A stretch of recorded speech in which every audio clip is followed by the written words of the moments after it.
সালামু আলাইকুম, আমি নাইম আর আজকে আমার সাথে আছে। তোমার নাম কি? আরিফ বিন নাইম। আরিশ বিন নাইম। বাবার সাথে নিউজ করতেছে আসছে। বাবা একটু আমি ভিডিও দিয়ে আসবো। তো যাই হোক, যদিও আলোচনাটা অনেক সিরিয়াস। দর্শক, এই মুহূর্তে বাংলাদেশে যে পরিস্থিতি চলছে, বিশেষ করে ছাত্র বনাম ছাত্রদের মধ্যে যে সংঘর্ষ, এটা ছাত্রদের জন্য যেমন অকল্যাণকর, ইউনূস সরকারের স্টেবিলিটির জন্য আরো ভয়ঙ্কর একটা পরিণতি ডেকে আনবে। আর এর পাশাপাশি বাংলাদেশে এই মুহূর্তে বেশ কিছু জিনিস চলমান আছে। তো এই যখন অবস্থা, এটা নিয়ে অনেকেই কথা বলছেন। 7 কলেজের ইস্যুতে একটা সমাধান হলেও ছাত্ররা কিন্তু বেশ কিছু দাবি দিয়ে রাখছেন। আর এই দাবিগুলো যদি না মানে ঢাবি বা যে প্রশাসন আছেন, তাহলে পরিস্থিতি আগামী দিনে খারাপের দিকে যাবে। আর এটা যদি খারাপ হয়, তাহলে বৈষম্য বিরোধী আন্দোলন মুখ থুবড়ে পড়বে। ডক্টর ইউনূসের এই সরকারেরও পতন ঘটে যেতে পারে, কারণ তিনি পরিস্থিতিকে কন্ট্রোল করতে পারবেন না। তো সার্বিক পরিস্থিতিকে বিবেচনা করে ডক্টর মোহাম্মদ ইউনূস তিনি জরুরি একটা বৈঠক ডেকেছেন কিছুক্ষণ আগে। আপনার 7 কলেজের চলমান পরিস্থিতি এবং উদ্ভূত যে ঘটনাগুলো আছে, এগুলোকে সমাধানের জন্য জরুরি আলোচনা সভা ডেকেছেন প্রধান উপদেষ্টা ডক্টর মোহাম্মদ ইউনূস। যেহেতু ছাত্ররাই তার নিয়োগকর্তা, সো গার্জিয়ানরা যখন একে অন্যের সাথে মারামারিতে লিপ্ত, তো তিনি কর্মচারী হিসাবে অবশ্যই তিনি চাইবেন যে মালিক পক্ষ যেন ঠিক থাকে। তো আপনার আজকে কিছুক্ষণ আগে প্রধান উপদেষ্টার প্রেস কার্যালয় থেকে আপনার এই সূত্র সামনে আসছে যে এই সভায় শিক্ষা উপদেষ্টা ডক্টর ওয়াহিদ উদ্দিন আপনার মাহমুদ, বিশ্ববিদ্যালয়ের মঞ্জুরি কমিশনের মানে ইউজিসির চেয়ারম্যান অধ্যাপক এস ফায়েজ এবং ঢাকা বিশ্ববিদ্যালয়ের উপাচার্য নবনিযুক্ত কয়েকদিন আগে নিয়াজ আহমেদ খান, তারা উপস্থিত রয়েছেন। এখন এখানে আলোচনার বিষয়টা কোনটা? আলোচনার বিষয়টা হচ্ছে আমার ধারণা যে এই মুহূর্তে যে চলমান পরিস্থিতি আছে, কিভাবে 7 কলেজের ইস্যুটাকে কন্ট্রোল করা যায় বা ছাত্রদের মধ্যে বিষয়টাকে নিয়ে ঐক্য করা যায়, সেটার উপরই আমরা দেখছি যে ফাইনালি তাদের একটা দাবি আছে। 24 ঘন্টার আলটিমেটাম দিয়েছে। আর যদি এই সময়ের মধ্যে তাদের দাবি দেওয়া মানা না হয়, তাহলে নিউ মার্কেট সহ বিভিন্ন জায়গায় ঘেরাওয়ের ঘোষণা, ঢাকা ব্লকেট কর্মসূচি, আরও অনেক কিছু। আর আজকে ঢাকা কলেজের শহীদ মিনার থেকে আপনার গতকালকে এই বিষয়টা সামনে আসছে। তো তাদের প্রধান দাবি যেটা, যে ঢাকা বিশ্ববিদ্যালয়ের উপাচার্য যিনি আছেন অধ্যাপক ডক্টর মামুন আহমেদের বিরুদ্ধে ব্যবস্থা নিতে হবে। ইভেন শিক্ষার্থীদের দাবি যে ঢাকা বিশ্ববিদ্যালয় এবং 7 কলেজের শিক্ষার্থীদেরকে মুখোমুখি অবস্থানে দাঁড় করিয়ে দিয়েছেন এই ঢাবির প্রভিসি অধ্যাপক মামুন আহমেদ। এই দায়ভার নিয়ে তাকে পদত্যাগ করতে হবে। আর পুলিশের যে সকল কর্মকর্তারা তাদের উপর লাঠিচার্জ করছে, তো গতকালকে যে ঘটনা ঘটছে, এখানে আমি পুলিশের কোনো দোষ দেই না। আমি আবারও বলি, যখন এরকম পরিস্থিতি তৈরি হয়, তো স্বাভাবিকভাবে প্রশ্ন আসবে পুলিশ কি করে। পুলিশ থাকাতে সংঘর্ষের পরিমাণ কমছে, তবে পুলিশ ঢাবিকে প্রোটেকশন দিচ্ছিল, এটা কিন্তু দিনের আলোর মতন পরিষ্কার।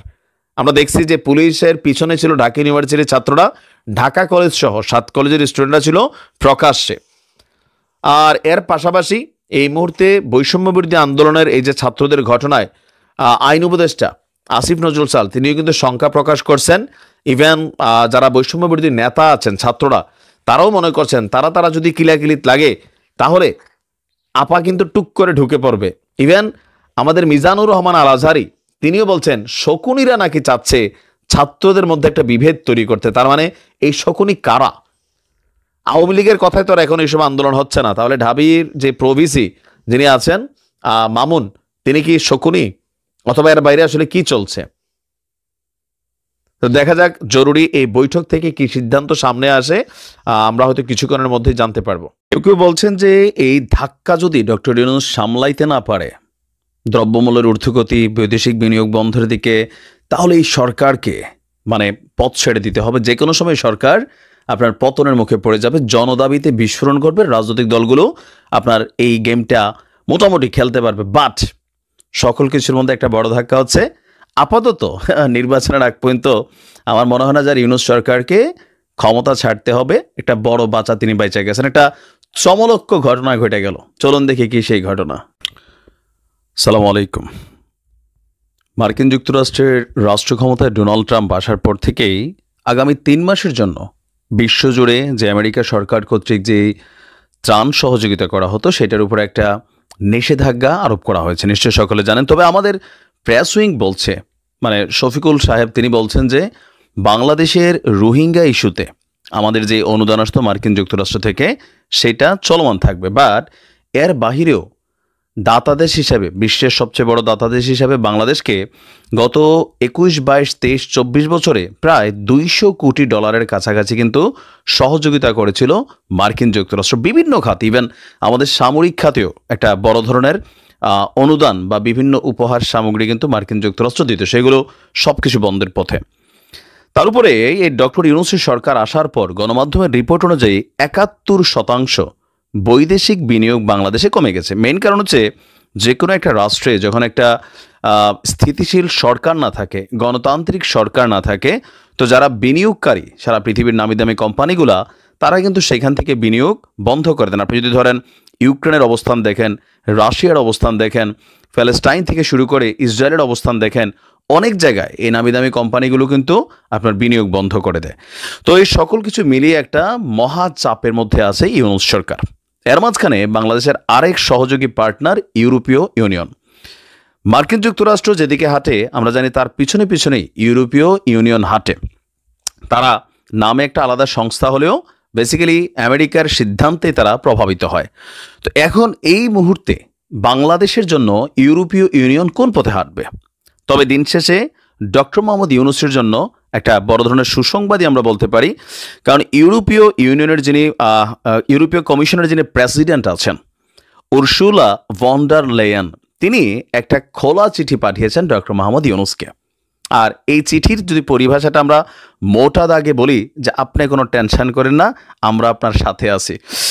বাংলাদেশের সঙ্গে চলমান যে সহযোগিতা, ইউরোপীয় ইউনিয়নের বিভিন্ন রাষ্ট্রগুলোর এই সহযোগিতা অব্যাহত রাখার আগ্রহ প্রকাশ করেছে ইউরোপীয় ইউনিয়ন। আর এই ইউরোপীয় কমিশনের president Ursula von der Leyen তিনি আপনার একটা খোলা চিঠি পাঠিয়েছেন আমাদের সরকারকে। আর এই তথ্য জানিয়েছে কে? প্রধান উপদেষ্টার প্রেস উইং থেকে পাঠানো এক বিবৃতিতে এই তথ্য আপনার সামনে এলো। তিনি বলছেন যে বাংলাদেশের সঙ্গে চলমান সহযোগিতা অব্যাহত এবং নতুন অংশীদারিত্ব যেই তৈরির সম্ভাবনা আছে সেটা ইউরোপীয় ইউনিয়ন মূল্যায়ন করছে। তন্মধ্যে একটি সম্ভাব্য ব্যাপক অংশীদারিত্ব এবং সহযোগিতা চুক্তি সইয়ের বিষয়েও এখানে আলোচনা হয়েছে।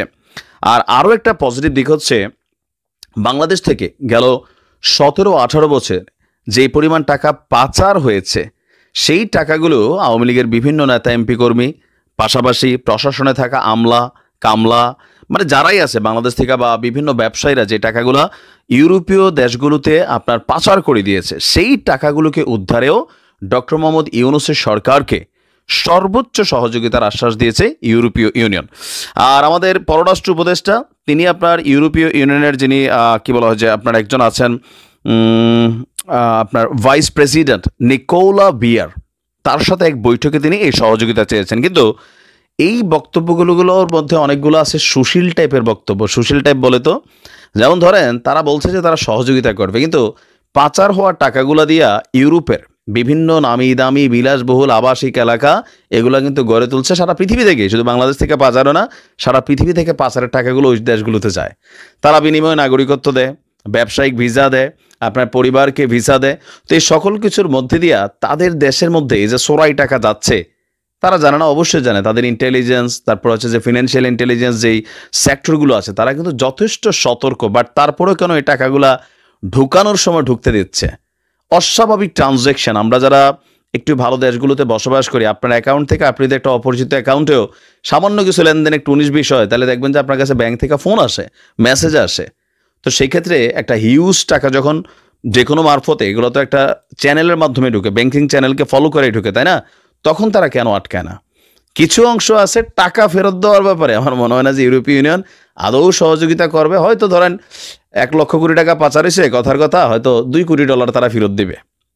আপনারা দেখাবে যে ভাই দেখো আমরা তোমাদেরকে সহযোগিতা করছি। বাট এর বাইরে উন্নয়নমূলক এবং বাকি যে সহযোগিতাগুলো আছে লাইক ভিসা ইস্যু বা ধরেন বিনিয়োগ ইস্যু, বিশেষ করে বাংলাদেশে বিনিয়োগ ইস্যুর ব্যাপারে হয়তো তাদের যে নামি দামি কোম্পানিগুলো আছে তারা যেন বিনিয়োগ করে বা তাদের সরকার থেকে মাঝে মাঝে ওই যে ধরেন কি বলা হয় শব্দটা বাংলা ভাষায়, দান দক্ষিণা আসে, এগুলো আসলে অব্যাহত থাকবে। বিশেষ করে রোহিঙ্গাদের নিয়ে এই মুহূর্তে সরকারের একটা বড় মাথা ব্যথা, বা বাংলাদেশের জন্য আমরা কিন্তু এগুলাকে কনসার্ন করি না, কিন্তু আপনি দেখেন এই দেশে প্রায় 15 লক্ষ রোহিঙ্গা বসবাস করছে, তাদের খাওয়া দাওয়া, তারপর হচ্ছে আবাসিক, চিকিৎসা, শিক্ষা, তাদেরকে কন্ট্রোলের জন্য প্রশাসনের মানে যেই ব্যাগ পেতে হয় বা রাষ্ট্রের একটা হিউজ টাকা খরচ হয়, এইটা নিয়ে কিন্তু একটা বড় ধরনের ধাক্কা ট্রাম্প প্রশাসনের ঘোষণার মাধ্যমে আমরা দেখতে পাচ্ছি। যদিও আমাদের সরকার বলছেন যে আমেরিকা ইউএস এইডের মাধ্যমে এই সহযোগিতা অব্যাহত রাখবে, কিন্তু ভারতীয় গণমাধ্যমগুলো আবার আমাদের দেশের কোনো কোনো গণমাধ্যমে কিন্তু বলছে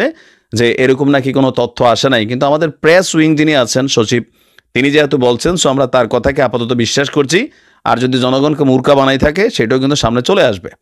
বাট এই মুহূর্তে একজন বাংলাদেশি হিসেবে বাংলাদেশের বিনিয়োগ, বাংলাদেশের স্থিতিশীলতা, অর্থনৈতিক যে একটা ধাক্কা আছে সেইটা কাটায় উঠতে আমি মনে করি ইউরোপীয় ইউনিয়নের সহযোগিতাটা খুব জরুরি। আর যেহেতু ডক্টর মোহাম্মদ ইউনূস তিনি একজন ইন্টারন্যাশনাল ফিগার, সো সেই ক্ষেত্রে তার বন্ধু মহলে একটা বিশাল পরিচিতি আছে বিভিন্ন রাষ্ট্রের প্রধান বা যারা আছেন, সেই ক্ষেত্রে হয়তো একটা পজিটিভ বেনিফিট আসবে যেটা দেশের জন্য কল্যাণকর হবে।